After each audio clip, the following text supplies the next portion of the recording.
Hey, what's going on, guys? You got CheFPV, Team B rotor, 0 ground, 500 below, all that stuff. We had two different quads on the bench that I want to talk about tuning real quick. Lots of questions about tuning, and I know from my experience that I was very, very stubborn and very. I was worried. I was scared almost to tune my quads when I first started getting into flying. Mainly because I didn't know anything about it. It just seemed so out there and nothing that I could really understand and relate. And I'm a very visual and mathematical and very cause and effect and formulas, and this relates to that, and correlations to me are everything. Like, I analyze and correlate things together. It's one of the reasons why I'm out there calling people out, or not calling people out, but asking questions, which once you ask a question, if the person doesn't have an answer, they start getting defensive and feel like you're calling them out. But that's who I am. I present me something and I'm going to ask you a question about it because I need to understand it on my level. You can understand it on your level, and that's fine. And you may be right or wrong or all the in between. But until I kind of understand it on my understanding and my comprehension level, I ask questions and I want to understand. So that's me. So I watched videos and I tried to figure out tuning, and I said, I just don't understand these little 0.00s and zip blah blahs and this and that. I was also not flying full acro, and that was a huge thing. Until I flew full acro, I didn't really understand how out of tune my quad really was. But once I had started figuring it out, I recognized the importance of it and how it's not as difficult as it seems. That being said, I'll tell you right now, this video is not a how-to. This video is not me telling you the end-all be-all about PIDs and what they mean and how they are. I could be speaking all kinds of jibber-jabber. The point is, I have two copters, aircraft right here, that are very different. Not just one being digital, one being analog, but very different in their shapes and their build and just overall performance of how the frames impact the tune. And I just wanted to explain how both of these quads are both flying very well. They are not 100%. I'd say they're at that 90 to 98 or 90 to 95% tune spot. The B rotor 190 is a bit more in tune, I think, than the SCX, but they're both the best flying quads I've ever flown for me. So how did I tune them? So Bruce's video on past, present, and future is really good, just in the sense of if it gives you an idea of this whole idea of where the copter was, what the copter's doing, and what you want the copter to do. And that's a great understanding. I don't think you need to watch the whole thing, but you just need to understand that you are trying to tune kind of the copter in those three different areas as far as where it is, where you want it to be, and where it was. So the biggest kind of tune, like, point from like Betaflight, and I definitely recommend just go get Betaflight, throw it on there, go to stock PIDs, and go fly. 30 seconds anytime you change a tune or put a tune on a copter, hover it kind of up and down, maybe, yaw left and right, also pitch and rolls, and then go ahead and bring it down and feel the motors after 30 to 45 seconds. If the motors are getting too warm feeling, and I mean like you go to touch them and they feel hot after like 1-2 seconds, then your tune is off and you need to start lowering some stuff. You might want to start with D's or P, but I'll tell you, for the most part, stock Betaflight on 315 or 316, whatever the newest one is, for the most part works straight out the box for most people on a good, just mediocre tune. You're not going to get too much oscillation. But if you do, that's no problem. The point that you're going to start looking at is, what kind of frame do you have? And this is where I haven't really found any videos that discuss this, but your PIDs and tuning is going to be very, very specific based on the quad and its design, its layout, and how you fly, whether it be top-mounted or bottom-mounted battery. All have giant effects on tuning and the ability of the aircraft to move and how it moves. So the first thing is overall shape. You have a pure X design here with a very centered, almost pod-like, basically. It's a pod X style aircraft.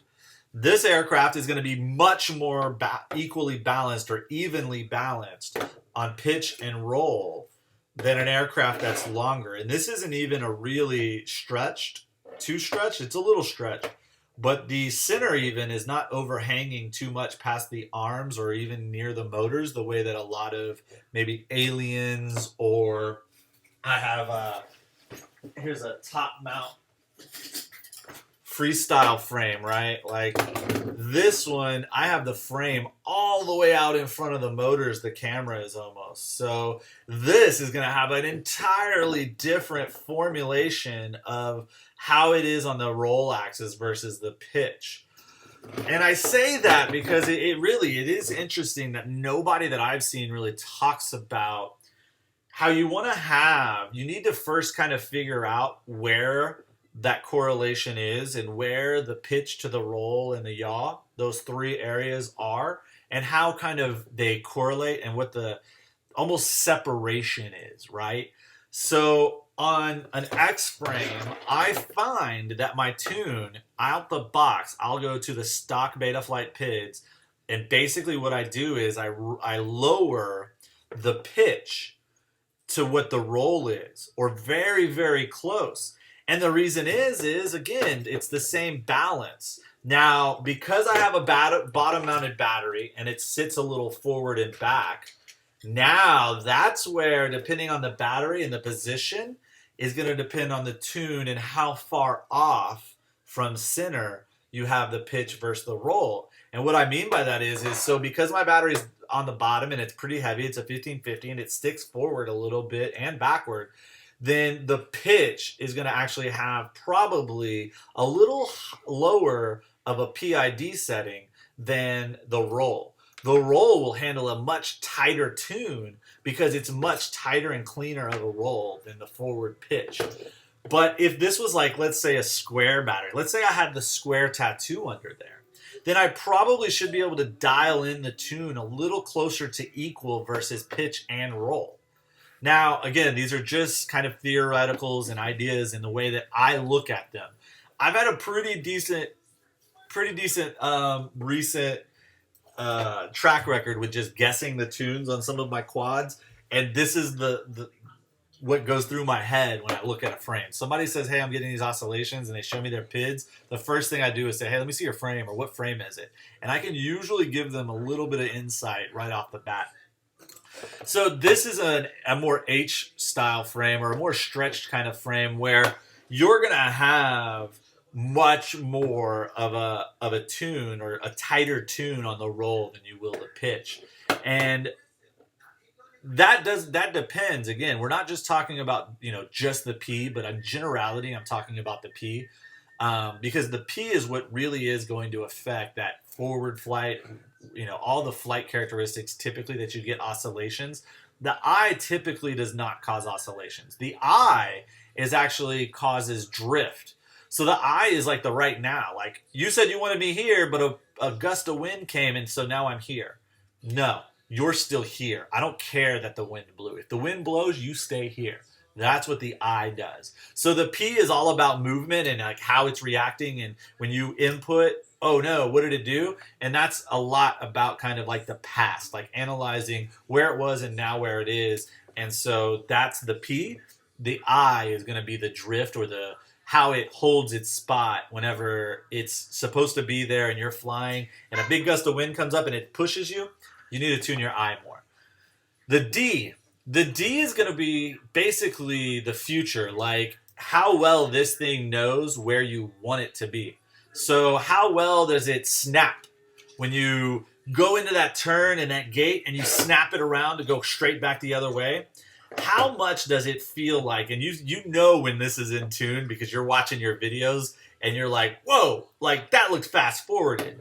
Fast forwarded looking videos on stuff like that, when you're like, man, that can't be how fast I did that.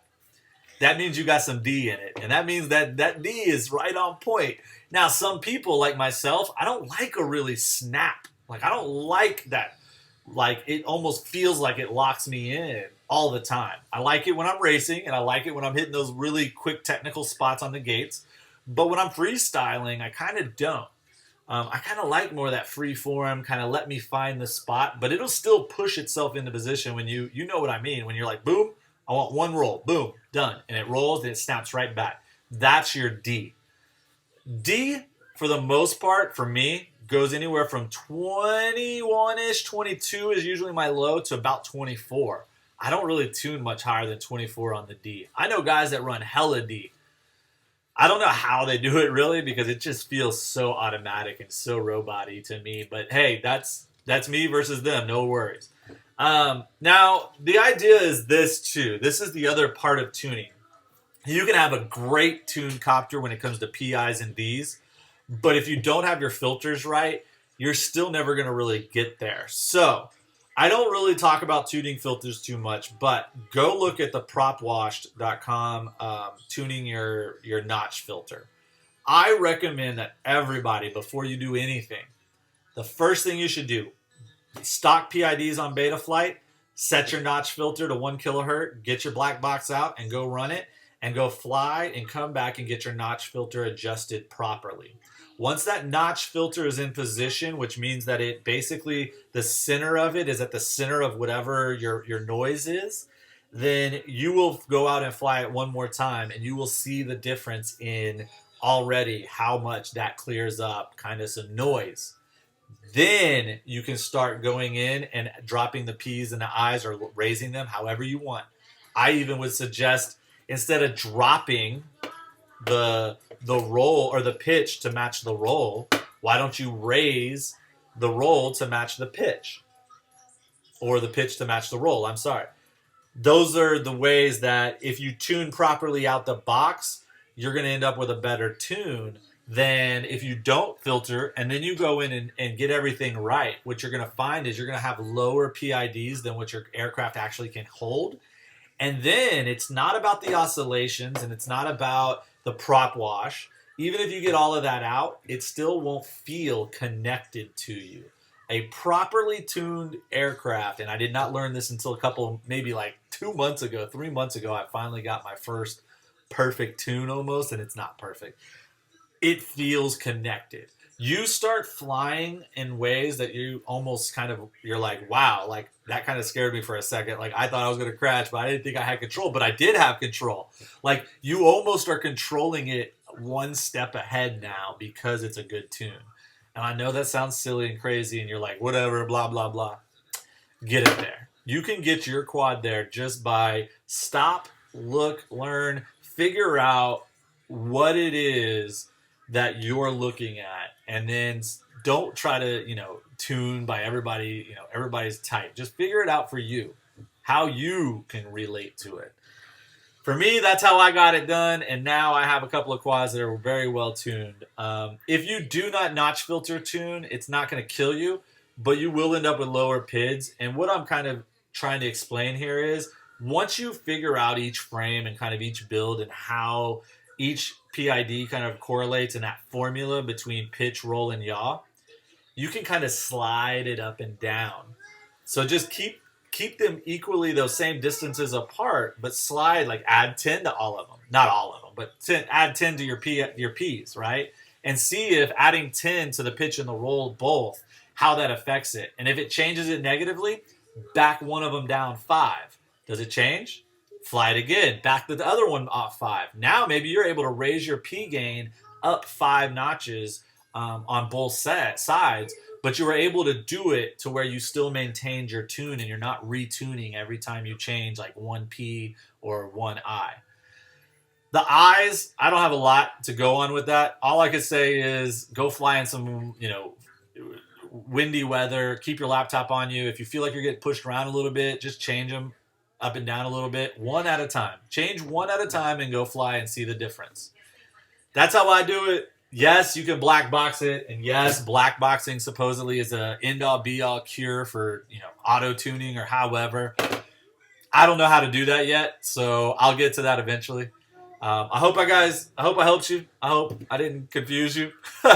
Fly safe, fly smart, just fly, guys. Hopefully you're flying tuned quads next time.